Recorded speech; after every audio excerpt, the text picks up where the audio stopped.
students. Today we are going to discuss on succession of kidneys and evolution of urinogenital ducts. The first part, that is the succession of kidneys. It is the class meant for BSc second semester zoology generic or regular class. And before going to the main topic, let us know what is kidney, what is succession. Kidney, as we know, is the organ which filters our blood and removes waste from our body. Succession means how kidneys develop, that is from simpler pronephric kidneys to complex metanephric kidneys in different groups of vertebrates. Let us see first the basic structure and origin of kidney. Vertebrate kidneys are a pair of compact organs lying dorsal to coelom in trunk region, one on either side of dorsal aorta. Each kidney is composed of a large number of units called the uriniferous tubules or nephrons. A nephron consists of three parts. See in the figure here, there are three parts. One is the funnel-like wide opening part. It is called the peritoneal funnel. This is the peritoneal funnel. Then at the anterior part, this is the Malpighian tubule or Malpighian body, and this is the tubule part. So peritoneal funnel is a funnel-like ciliated structure situated at the free end of the uriniferous tubule. It opens into the coelom by a wide opening, which is known as nephrostome.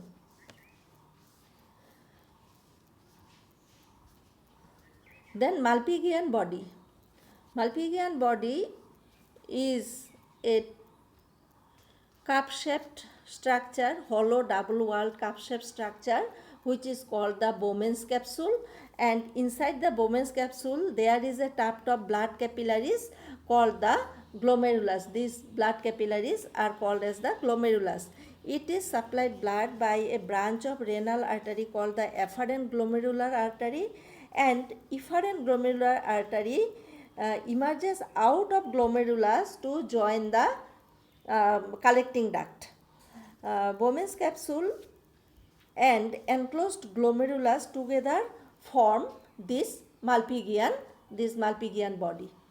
And next is the tubule. Malpighian bodies, they open up in a duct, and this duct is the tubule, and this tubule, when the Malpighian body filters, this filtrates with water, salt and other substances from blood, and during the passage through this tubule, from this more substances are secreted into the filtrate and some of them are absorbed. Kidney tubules arises in the embryo in a linear series from a special part of mesoderm called the mesomere or nephrotome.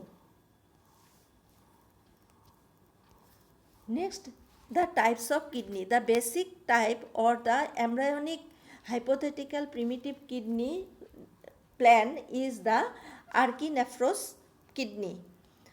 Here in figure you see this is the hypothetical one, and here in the structure you see the nephrons are arises segmentally. They are arises segmentally, and these tubules arises segmentally and are opened by peritoneal funnel or nephrostomes. Their openings are called as the nephrostomes, and they are open into the cilia. They open into the coelom, and just in front of each of these nephrostome there is hanging down the glomerulus, and this collecting duct of this nephron, this duct is called as the archinephric archinephric duct, and this duct opens into the cloaca. This duct, this archinephric duct, is also known as the Wolffian duct. This type of kidney is found only in larval stages of cyclostomes but not in the adult vertebrate forms. Next is the different types of kidneys which are present in the modern vertebrates. These kidneys are pronephros, mesonephros and metanephros type. Let us first discuss on the pronephros kidney. Pronephros kidney in the embryo of all vertebrates. The first kidney tubule appear is called as the pronephros because they are first appeared, hence they are called as the pronephros, and they are also termed as head kidney as their position, they are present at the anterior most part of the collecting duct, so they are called the head kidney. It consists of 3 to 15 tubules segmentally arranged, one on opposite side of the mesodermal somite. There are 3 to 15 tubules are there. All tubules open into coelom by a funnel or nephrostome. Their openings are known as nephrostomes. These are wide openings. They are called the nephrostomes. And this external or naked glomeruli, external or naked glomeruli are projecting into the coelom near each tubule. In certain cases, what happen? These glomeruli, they are collected together and they remain collectively in a single compound glomerulus, and this is called as the glomus. This one is called as the glomus. All tubules of the pronephric opens up in a common pronephric duct. All are open up into a common duct which is called the pronephric duct. In cyclostomes and few teleost fishes, pronephric retains throughout life, but in others it is non-urinary and lymphoidal in function. In cyclostomata and in few teleost fishes, only this pronephris type retain throughout life, but in others it is remains functionless. Next is the mesonephric kidneys. In mesonephros, in the embryo, a mesonephros developed from the middle part. This is the mesonephric kidney. This is in the middle part of the collecting duct. These forms are called the mesonephric kidneys, and they are intermediate between the between the pronephric and metanephric kidneys. So mesonephros is functionally improved than pronephros because mesonephros tubules are more numerous, longer, and develop internal glomeruli enclosed in capsule forming the Malpighian bodies. They remove liquid waste directly from the glomerular duct, glomerular blood. The mesonephros is also termed Wolffian body and the duct as the Wolffian duct. Where these mesonephros kidneys are present, in case of fishes and amphibians, mesonephros is functional both in embryos as well as in adults. In sharks, caecilians, this tubule extend posteriorly throughout the length of the coelom, and this type of kidneys are known as the opisthonephros type of kidneys.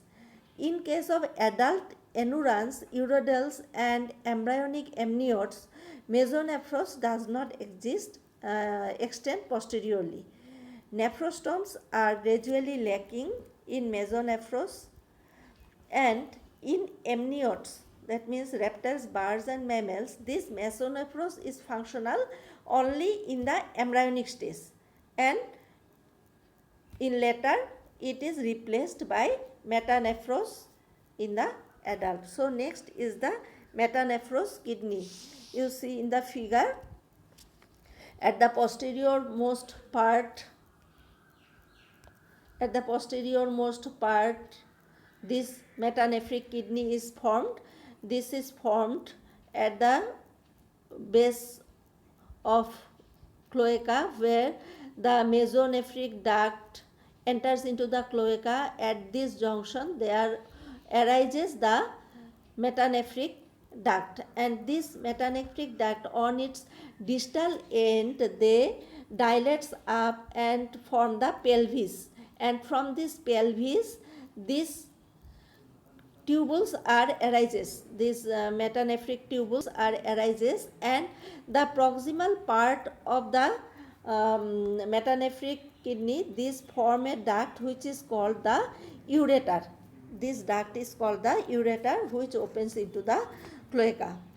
So these metanephric kidneys, they develop the uriniferous tubule. It is a much or specialized tubule, where this tubule consists of the glomerulus in a Bowman's capsule, cup-shaped Bowman's capsule, and this glomerulus and Bowman's capsule, they are extended by a much coiled, thin coiled duct which is called the collecting duct, and this collecting duct, it has two ends, the proximal end and distal end, and in between the proximal and distal end there form a loop which is called the loop of Henle, and then it goes to join together. Each and every uriniferous tubules, they posteriorly join up together in the collecting duct, and then it opens to the outside. So this is the evolution of kidney in vertebrates, how kidneys developed, how kidneys evolved from pronephric to metanephric type. It shows in the picture. Next is the urinary bladder. Urinary bladder in most of the vertebrates have urinary bladder to store urine before it is discharged. In most fishes, it is simple, a terminal enlargement of mesonephric duct and called a tubal bladder. In dipnoi, it evaginates from dorsal wall of cloaca and is probably homologous to the rectal gland of elasmobranch. In tetrapods, it evaginates from the ventral wall of cloaca. In amphibians, it is the cloacal bladder, and in case of amniotes, the adult bladder is derived from the proximal part of the embryonic allantois, and so it is also known as allantoic bladder. Kidney ducts or ureters generally opens dorsally into cloaca. In case of mammal, except monotremata, the ureter lead directly to the urinary bladder, which opens outside through a short tube, the urethra. You see, in some, there are some groups of vertebrates where the development of urinary bladder given here. In case of fishes, it is a simple one. Then in case of salamander, it just enlarged, and in case of turtle, the bladder is developed, and here now these bladder are called as the allantoic bladder. And in case of eutherian mammal, the bladder opens up through a small duct which is called the urethra. Urethra is developed. So this is all about the succession of kidneys. Students, please go through it and feel free to ask if you have any questions. So thank you.